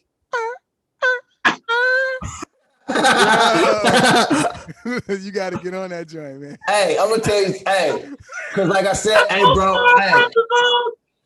I'm gonna tell you how deep this rap shit was going to me, right? These niggas ruined my life at a young age. When I heard Too Shorts, I'm a player. Y'all heard, y'all familiar with I'm a player, Too Short, right? Yeah. Like the way he started the song, it shaped many of young men. See, I made up my mind. Listen, the great philosopher Todd Shaw said in the poem, I'm a player. You see, I made up my mind when I was 17. I ain't with no wife and a wedding ring. I'll be a player for life. So where's my wife? She's probably in the rehab stuck on the pipe because she must be smoking. And I'm not joking. Too Short, baby. Coming straight from Oakland. Listen, man. Listen. Yeah, man. You know, here, bro. Ashe, brother. Ashe. Yo, but Mike, go ahead. Hey, man. See, this is what I know too, and this makes me question stuff too. So that's what you heard, and it shaped your life. BT heard something similar from someone else. I know this because it might have been like Pimp C or somebody, and I went a whole nother route. So I'm like, fuck, was I listening to? I had a family and kids and shit. Like, yo, who was on my airwaves where I was like, Yo, something happened, man. I don't know what it was though. Yeah, Lance. So take that conversation and idealism, right? And then add R&B, and that's Trey. That's the R&B that I love. That speaks to a true perspective of like, because that's the understanding I have is like, oh man, I would never, bro. So it's like, Hey, so- look, so so like- like Jaheim's first album, something like that. Wasn't he on that? Jaheim has moments, but he ain't committed. Never in my life have I heard a Jaheim album. Jaheim's first album is really Matter good. of fact, let me say this in full disclosure, talking to my friends, I can count to you the R&B albums I've heard. I can tell you which ones I've heard from front to back. Oh God, I gotta know. And this is I've heard all of Mike's albums front to back. I've heard all of Prince. I can't say all of it because Prince literally has 700 albums. Yeah, he got a lot of music. I've heard a lot of Prince albums front to back.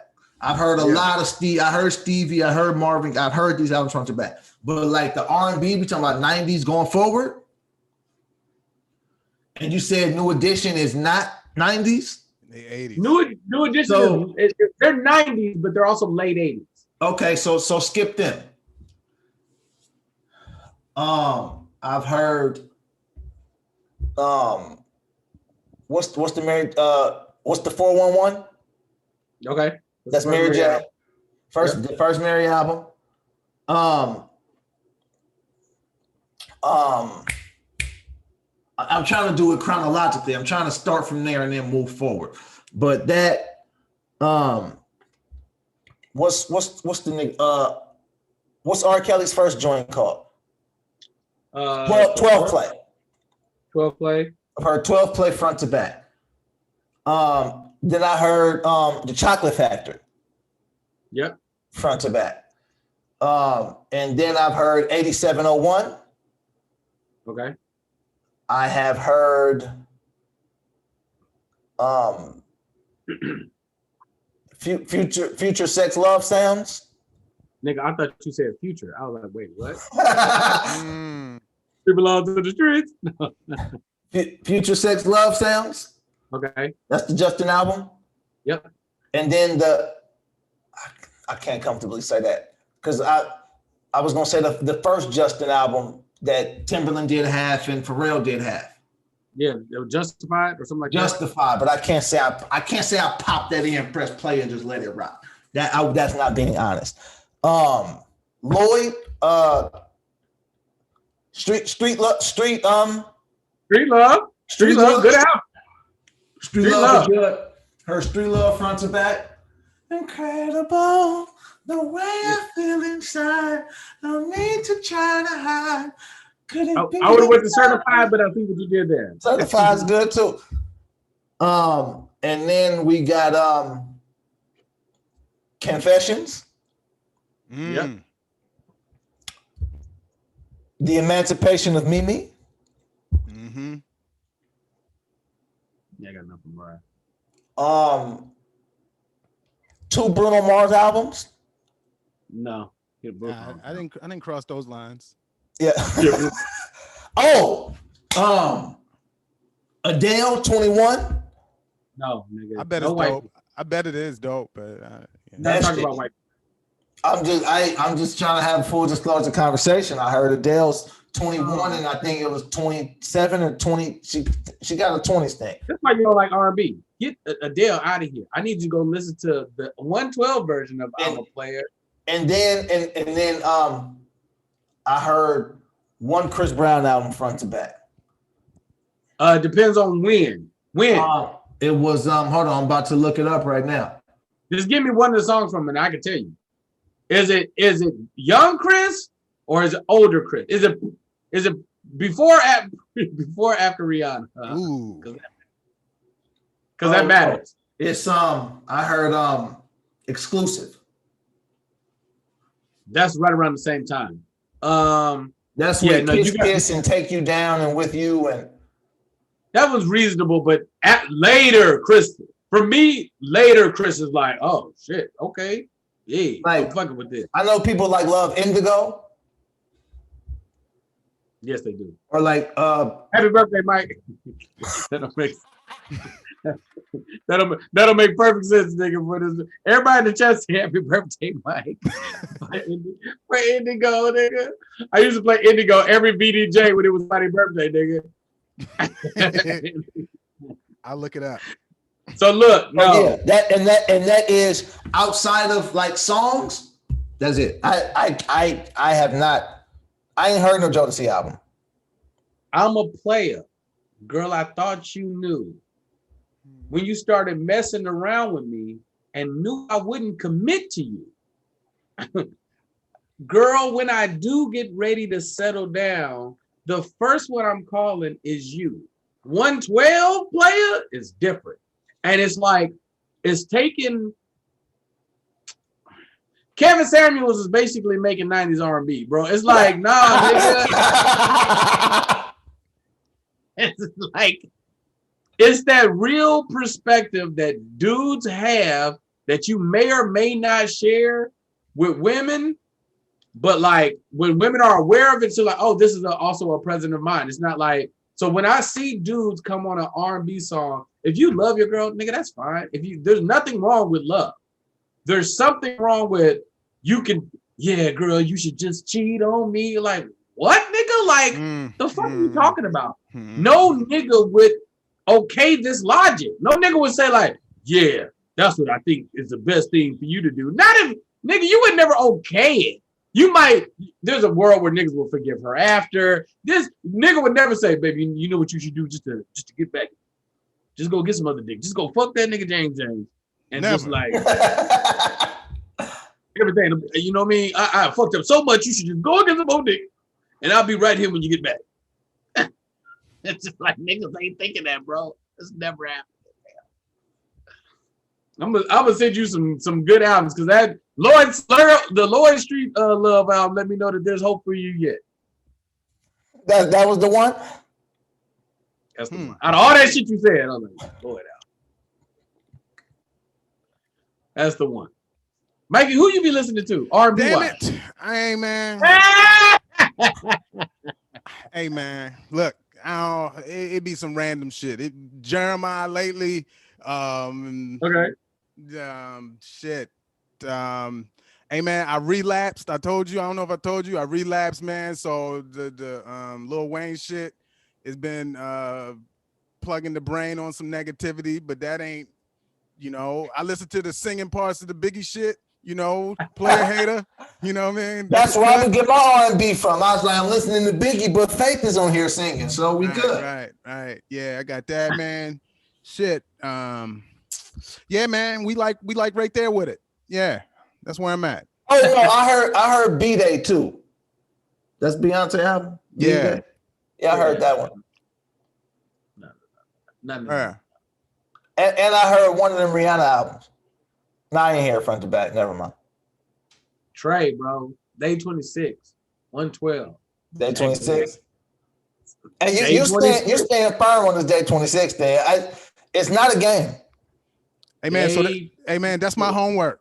That's about to be my homework. And plus, you know, it might be actually I don't like I love male R&B singers, but like when it's like I don't know, Nasty Night or whatever, I don't always like that. So I think I'm gonna go with female artists for my or just instrumentals. And you know, man, like I'm looking forward to later, man. I'm waiting for a surprise, man. It might be an extra one waiting in the room for me. You know, man. Like I don't know what tonight's gonna bring. So I'm about to This is why I'm here. If you go nasty female, Janae Aiko, Ari Lennox, current. Janae Ari, maybe Summer, but Janae and Ari. Well, look at this. I don't want to get caught in the lyrics though. You know, like, man, if I get too sucked in the lyrics, I lose focus elsewhere. So, man, I need like I need more of the music and the sound and the feeling. Janae and Ari got a vibe for you. Okay, I'm with that. A vibe. Nice, sexy vibe. They saying happy birthday, Indigo Mike. Lance, I need you to listen to the first Trey album. Just the first one. Just skip Aretha and go right. Just gotta make it. So I'm gonna do that, and then I'm gonna send you this Rick James album, and you gotta listen to this Rick James. I'll listen to Rick James. Some real player shit. Hey, I'll listen to Rick James. And I'm gonna send you some Prince albums that's not the big album. What about, okay, so does Eddie Murphy count? If I do, does that count as my old school artist? That could too. That could count. And what's up with you? You thought I was gonna go party out of town. Nah. No. And then this right here, and the people in the chat gotta hold him to it because y'all be in the Discord. He gotta, whenever you streaming the Call of Duty or the 2K, you gotta be listening to Stevie Wonder at the same time. Well, that the copyrights is like, so what happened was the copyrights. I will give the Rick James a pass. I will give Rick James a good hard listen. I will give the Rick You got some cocaine over there? I can find some. If you want to add to the listen. Hey man, I'm turning the corner, man. So if y'all can recommend some Pimp C or something where like check this out, man. Hey man, I'm gonna put you onto all of the Too Short you need. Yeah. Some Tila.